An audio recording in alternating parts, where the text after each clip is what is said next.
నమస్తే వ్యూయర్స్, నేను Sahasra. Welcome to legend TV. So ప్రస్తుతం మనం రవీంద్ర భారతిలో ఉన్నాము. ఇక్కడ గిరిజనులందరూ కూడా రావడం జరుగుతుంది. మరో గిరిజన బిడ్డ మనతో పాటు ఉన్నారు.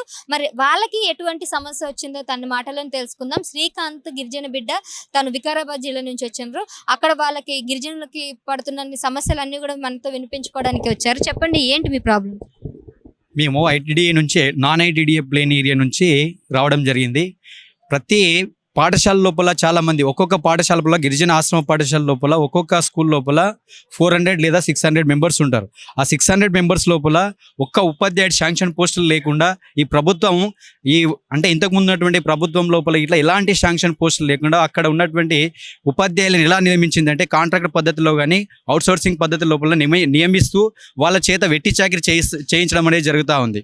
దాని లోపల గవర్నమెంట్ పోస్టులు ఫిల్ చేయడం ద్వారా కొందరికన్నా ఉపాధి అనేటటువంటి లభిస్తూ ఉంటుంది. కాబట్టి ఈ గవర్నమెంట్కి మేము విన్నవించుకోవడానికి జరుగుతూ ఉంది.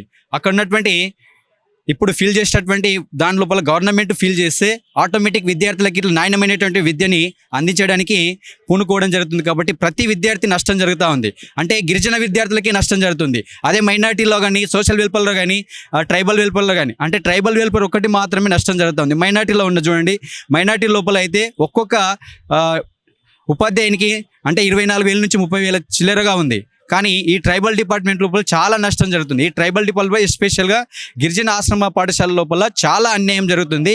ఇక్కడ ఈ శాంక్షన్ పోస్టులు చేసి అక్కడ కాంట్రాక్ట్ పద్ధతిలో కానీ లేదా రెగ్యులరైజ్లా చేస్తే ఈ గవర్నమెంట్కి రుణపడి ఉంటాం. కాబట్టి ఈ విషయాన్ని ఇక్కడ అంటే సీతక్క గారు రావడం జరుగుతుంది. కాబట్టి ఆ సీతక్కకి విన్నవించుకోవడానికి నేను రావడం జరిగింది. కాబట్టి నేను వచ్చినటువంటి ఈ విషయాన్ని ప్రతి ఒక్కరికి తెలియజేయడానికి నేను రావడం జరిగింది.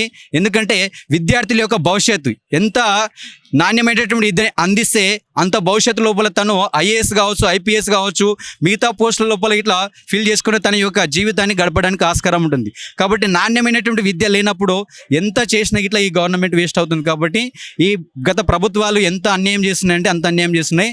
విద్యార్థుల పట్ల కానీ ఉపాధ్యాయుల పట్ల నేను అడగడానికి రావడం జరిగింది. కాబట్టి ఈ గవర్నమెంట్ అడగడానికి పూనుకోవడం జరుగుతూ ఉంది. రైట్ అండి. సో తను విద్యార్థుల పట్ల జరుగుతున్నటువంటి అన్యాయాల గురించి గొంతెత్తి అడగడానికి వాళ్ళందరి తరపున ఇక్కడికి రావడం జరిగింది. వాళ్ళందరినీ అడగలేరు కాబట్టి నేనైనా అడుగుదాం ప్రభుత్వాన్ని అన్నట్టుగా తను రావడం జరిగింది. సో మరి చూద్దాం ఈరోజు ఈ కార్యక్రమంలో వాళ్ళతో మాట్లాడి ఎటువంటి ఆన్సర్ వస్తుందో, వాళ్ళ దగ్గర నుంచి ఎటువంటి జవాబు వస్తుందో తెలియాల్సి ఉంది.